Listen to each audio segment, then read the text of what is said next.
you know, 11 men on the field on the same page on offense for the first half. And halftime, we just went in and said our back was up against the wall. We're down 14-0. You know, who we're going to be in the second half. You know, it's basically in our hands from here on out. You know, we just came out.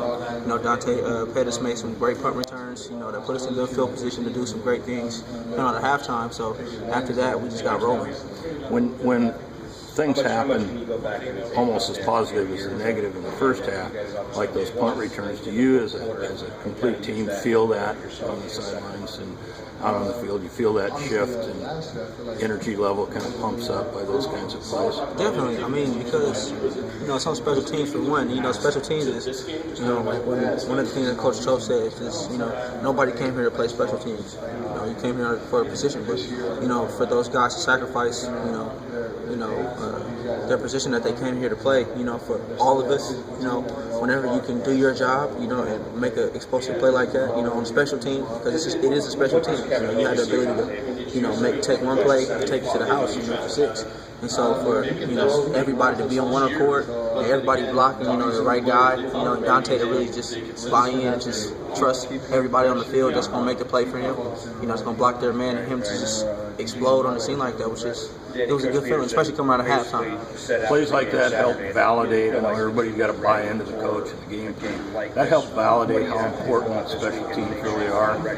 Definitely, it definitely does, because, you know, it's one thing, you know, for a coach to tell you, but it's another coach for you to experience it.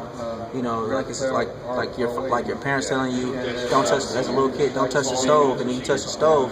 They told you not to touch the stove, but you wanted to touch it anyway and experience it, and you burned your hand. Now it makes sense to you, you know. So for us, you know, for us to experience, you know, that type of explosive play, you know, by everybody doing their job, it was a good feeling. And at the same time now, unfortunately, you kind of validated how important it is to come out fired up, ready to go. Definitely. It's all a learning experience. You know, and one thing Coach Peace always says, you know, as long as we're learning, you know, building skill and taking something from every game, it is making us better. And so that's one thing that we know, you know, going forward, moving into Pac-12 play, we have to come out, you know, with our hair on fire and starting fast. Speaking to that, DeAndre, what was the energy at practice today as you guys get back at it? As it is on a normal Monday, you know, we correct and review. You know, that's one of the biggest things, you know, just going in, you know, watching that film from the game, you know, it's Tell the Truth Monday, you know, where we were missing, if we had any mistakes, you know, correcting those mistakes, getting those fixed up, and just getting ready to work, you know, getting ready to go at Stanford. How excited is the team to get started in Pac-12 play and take on Stanford? Move up to that next challenge. Honestly, you know, we're just approaching it just like we're approaching any other game we play. You know, it's all about us. It's never about the other team. You know, as long as we know that we come out and do what we're supposed to do, you know, we're assignment perfect. You know, we're blocking. You know, we're doing all our fundamentals right, and that's all we need to worry about. And the rest will take care of itself. For you had one of your most productive games of your career. What was kind of going right for you on Saturday?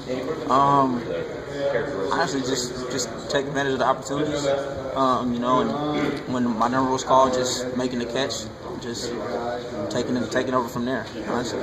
You talk about, you know, you guys were talking in the locker room at halftime about getting things together, getting energy up. Who were some of the leaders who kind of led that kind of brigade and that kind of movement?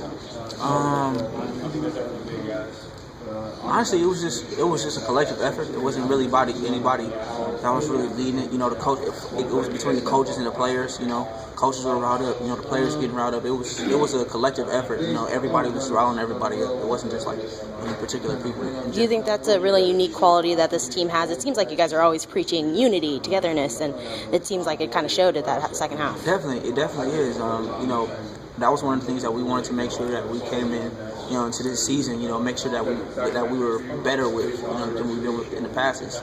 Being more, you know, a family, you know, being more unified, and you know, you could definitely see like the family, you know, and the closeness at halftime.